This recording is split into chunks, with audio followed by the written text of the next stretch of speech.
En este podcast nos encargaremos de informar sobre una de las características que lo vincula íntimamente con el universo extenso de la comunicación humana, que es la instrumentalidad. Empecemos por el proceso de la implementación.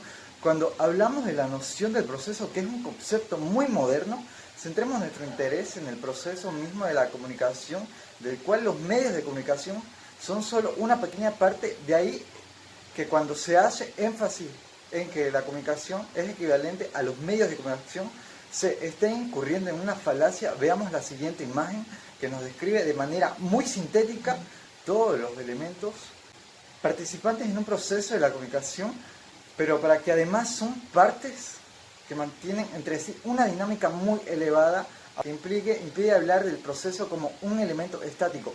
Como pueden observar, dentro del proceso tenemos elementos que tradicionalmente se enuncian como tales: emisores, que son receptores, y receptores, que son emisores, medios y canales, y dentro de los mensajes siempre perpetuamente el elemento importante, que es la información. Pero en este esquema que le estamos presentando en este momento hay otros elementos que normalmente no son considerados por varios autores. Uno de ellos es el contexto. El contexto está formado por muchos miles de millones de otros comunicantes, además de los elementos situacionales que ya conocemos: temperatura, lugar, sitio, momento, y en otros elementos que son importantes en el modelo que les acabamos de presentar es el de la intención humana. La intención humana, es decir, describe con puntualidad una de las cualidades más señeras, más conspicuas de la comunicación, que en este caso es la intencionalidad, como el proceso conjunto de procesos que está presente en todo el universo conocido, a base de fenómenos interactivos de todo tipo,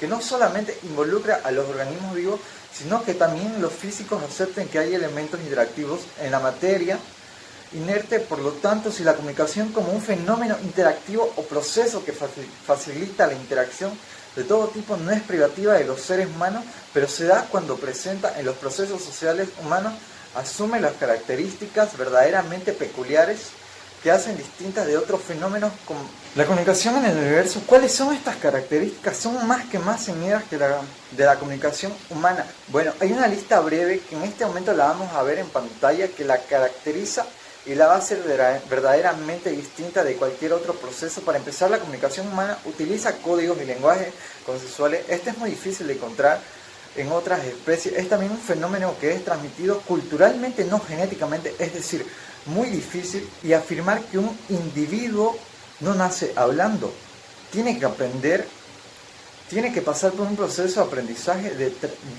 y transmisión cultural para poder dominar y todas aquellas habilidades que se requieren dentro de la comunicación humana, y que no descansa solamente en las estructuras instintivas. Esto nos lleva a la otra característica, que es soportada por la conciencia y la razón. No está soportada por las estructuras instintivas. De hecho, sí tenemos algunos resabios, algunos elementos originalmente animales, por supuesto, que sin embargo la mayor parte del componente comunicativo humano está aprendido. Esto nos lleva a otra característica que es fundamental y que ya hemos mencionado de manera rápida, que es volitiva, es intencional. Nadie se comunica por comunicarse, es decir, de la comunicación es un fenómeno en el cual interviene la interacción humana, muchas veces incluso no manifiesta. Esto es muy importante.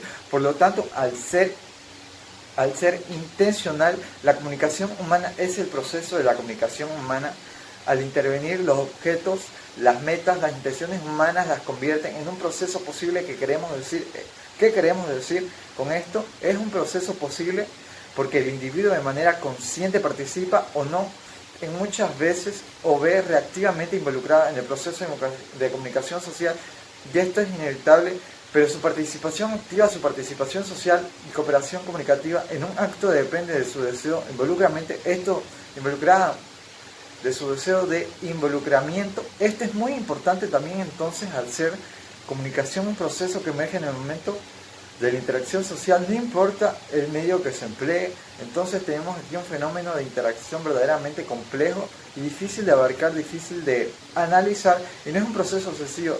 Hay, por último, una característica de la comunicación humana, y es el cual nos vamos a centrar en esta serie de cursos, que es la instrumentalidad de comunicación humana. Una de sus características más claras y más indiscutibles, que utilizan medios para comunicarse, es decir, instrumentos para realizarse como un proceso interactivo. No hay No hay que se conozca otra especie en el universo conocida, a menos que se hable de los extraterrestres, nos traigan una prueba de ello.